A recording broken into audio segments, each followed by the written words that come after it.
Welcome to the 10-Minute Food Truck Training Podcast. My name is Bill Moore. I am a food truck business coach, author of 5 food truck vending books, including Food Truck 101 and Food Truck 201. This podcast is all about helping you start and grow your food truck business. And welcome back to episode number 3 with Ken Bohm of the Hippie Gourmet Grilled Cheese Food Company. And today we're going to be picking up where we left off yesterday, talking about how folks that do barbecue or mac and cheese, anything that's kind of a scoop and serve menu, how they figure their food costs, and some of the things that impact them that don't impact other kinds of foods. Imagine what's possible when learning doesn't get in the way of life. At Capella University, our game-changing FlexPath learning format lets you set your own deadline so you can learn at a time and pace that works for you. It's an education you can tailor to your schedule. That means you don't have to put your life on hold to pursue your professional goals. Instead, enjoy learning your way and earn your degree without missing a beat. A different future is closer than you think with Capella University. Learn more at capella.edu. We'll talk about the barbecue guys first because it's a little bit different than doing the mac and cheese. So a barbecue guy, and this really applies to anyone that's selling any kind of meat. Like if you were doing a real deli and you were slicing pepperoni and salami and all that, you have a yield. And what that means is you buy 10 pounds of it, but you're not going to be able to sell 10 pounds of it. You're going to lose some through the slicing process, like you talked about with your cheese. The same thing with brisket and all the other different meats that people smoke and barbecue and all that.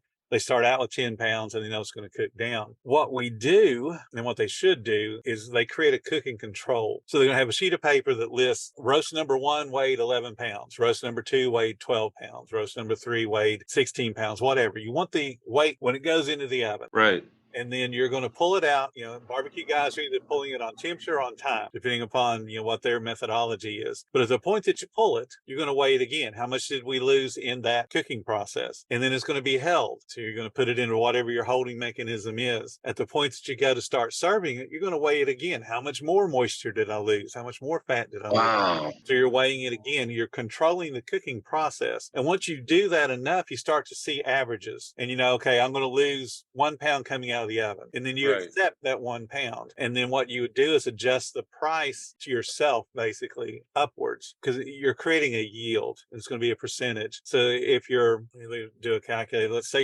you're getting meat that costs $9.99 a pound when you buy it at the store, but you're only getting let's say a 70% yield. Right. You divide that $9.99 by 0.7, 70%. And that tells you the new price per pound is really $14.27. And that becomes the price that you put into all of your math that we've been doing to, assemble a sandwich or assemble a plate. Right.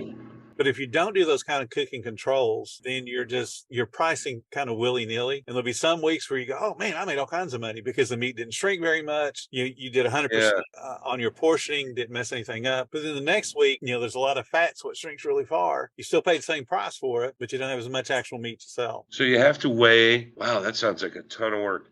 It is. You got to weigh it before it goes in, weigh it when it comes out, weigh it when you hold it, and make sure you got the proper portion when you sell it. Right. Because I've had people ask me, I got asked, and this is slightly off subject, but still on subject. We got approached to do a residency gig next summer. The guy's like, well, we had a barbecue guy there last year. It just seems like his stuff was really overpriced. And he said that, and I thought for a second, and I went, well, we do grilled cheese, but our grilled cheese is not inexpensive. And I told him, I said, barbecue, I don't cook barbecue. I don't claim to be. I cook it at home. I got a big smoker. I love barbecue. As far as selling it, I'm not an expert. But I told the guy, I will tell you this, there's a lot of labor, there's a lot of work, and they're charging you. I said, have you ever gone to the store to buy beef jerky? He goes, yeah. I go, it's expensive because they're charging you, I think the wet weight or the pre-cooked weight or whatever that terminology is, they're not passing the savings along to you. So that's why I told him, I said, that's why beef jerky is so expensive. It's the shrinkage, and it's delicious and it's wonderful and everybody wants it, but it's labor intensive, and those numbers have to be there for that guy. Yep.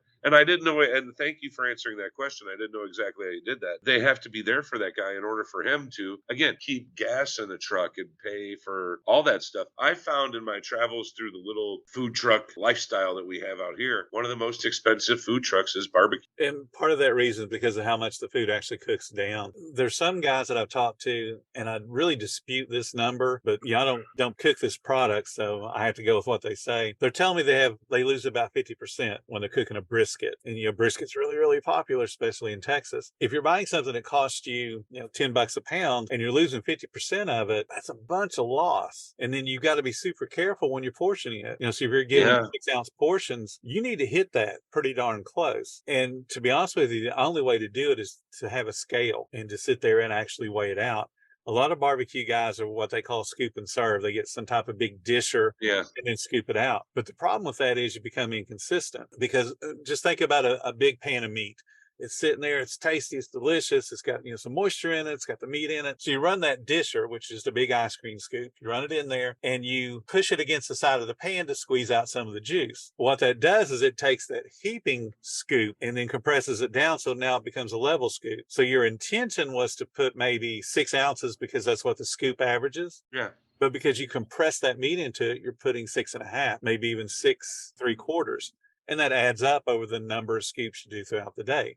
Just like Wow. your Yeah, cheese. because that's how my buddy Dave does it. He does it with a scooper. And I've always and again, I've always, just my own curiosity, how do people do things? Because that math, my math is fairly simple. But to do things like that math just kind of boggles the mind again, because there are so many variables. Yes, it's very, very difficult to do that with a disher or a scoop, because you're going to be inconsistent. The very first restaurant that I did, we sold roast beef, okay, so that's why I knew all about the different cooking controls. Yeah.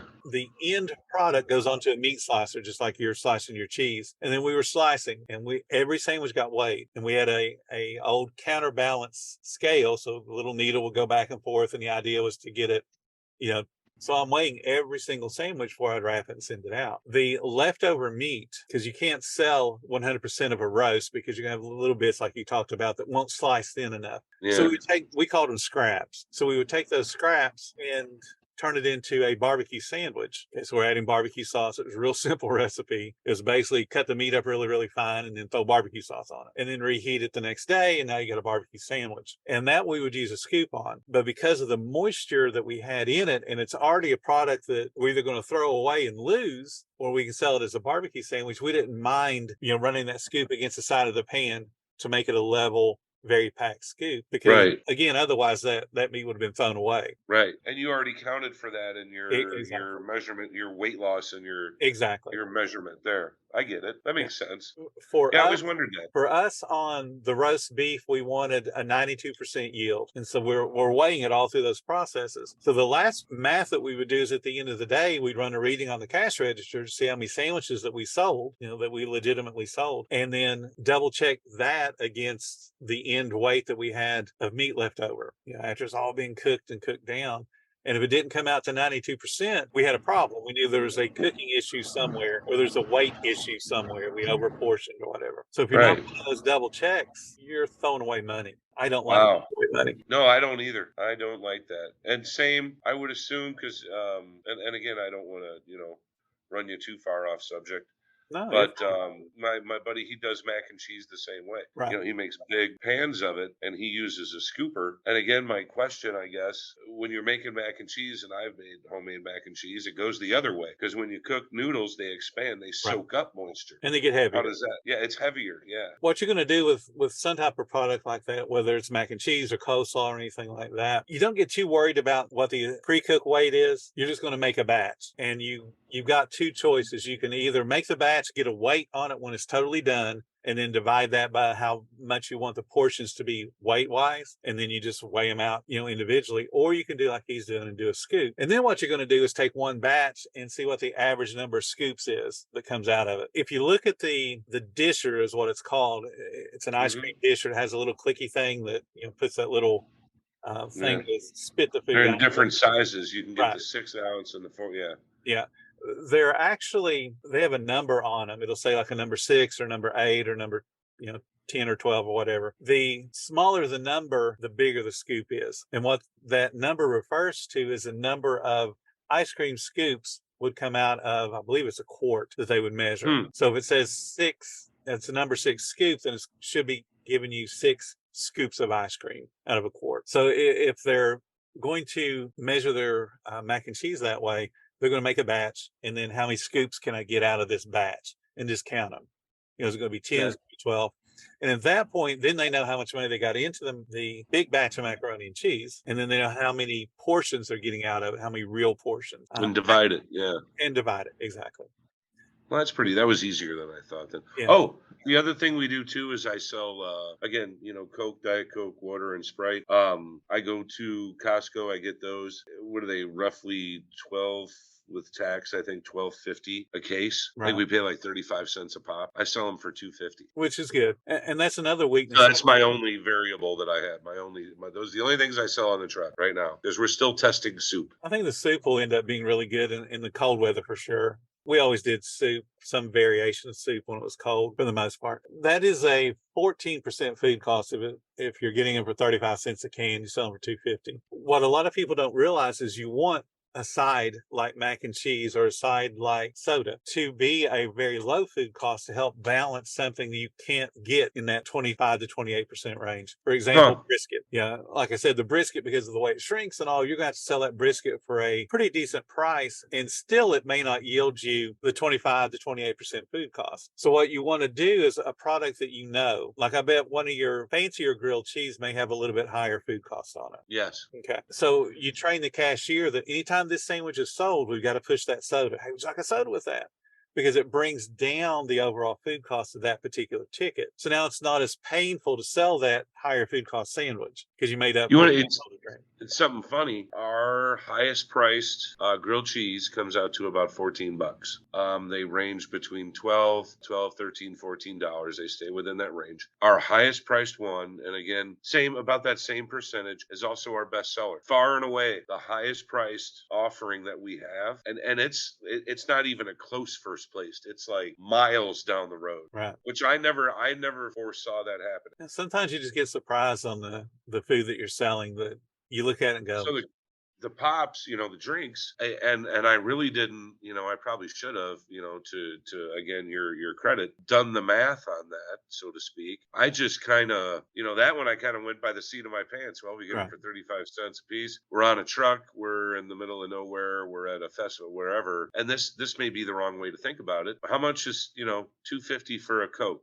2.50 for a water. I basically just thought to myself, is that out of line? Like the barbecue costs, how that's figured. The guy I talked to, he said, it was really expensive, kind of expensive. And I'm like, well, it's a lot of work that goes into that. Everybody kind of knows what a Coke costs. So I'm thinking, I don't want people to perceive me as either gouging or trying to rip somebody off, because I'm not. I want people to try my food. I want it to be good food, and I want them to come back. But quite honestly, the Coke prices, the drink prices, I just kind of went, what would somebody be willing to pay? That's a good point.